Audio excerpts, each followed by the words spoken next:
Նախ որ ինքը ասում է խաղաղ է եղել, որն էր այդ խաղաղությունը, որ Երևանի կենտրոնում մարդիկ էին գնդակահարվում, 10 իր քաղաքացիների սպանությունն էր խաղաղությունը, 30 եւ ավելին քաղաքական գործիչների սպանությունն էր խաղաղությունը եւ բազմաթիվ տվյալներ ու հայտարարություններ կան,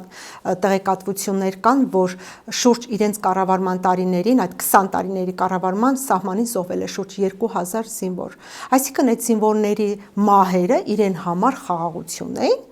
որն էր այդ խաղաղությունը, երբ որ ինքը ընտրություններ էր կեղծում, երբ որ ինքը երկիրն ու պետությունն էր վաճառում ու թալանում, գույք պարտքի դիմացն էր խաղաղությունը, որն էր այդ տնտեսական հզորությունը, երբ որ մարդկանց ունեզրկում էին, Հյուսիսային պողոտան ինչպես կառուցեց, այդպեսի այդտեղի բնակչությանը ստիպողաբար երկու գումար, չնչին գումար տվեցին ու հանեցին իրենց տներից եւ իրենց կառավարման տարիների նաև 1 միլիոն բնակչություն մեր Հայաստանի Հանրապետության քաղաքացիներ հեռացան երկրից, դա էր խաղաղությունը, եթե խաղաղություն էր, եթե անվտանգություն էր, եթե բարեկեցություն էր, ինչու էր ժողովուրդը թողնում հեռանում, թող այս պարզ հարցերին պատասխանի։ Ես ասել եմ, գրառում արել եմ եւ եւս մեկ անգամ ասում եմ, այդ բոլոր ինչուների պատասխանը մեր ժողովուրդը շատ լավ գիտի, դրա համար իրեն նկատմամբ խորին զզվանք ունի, մի ողջ հասարակություն, լավ կանի ինքը լռի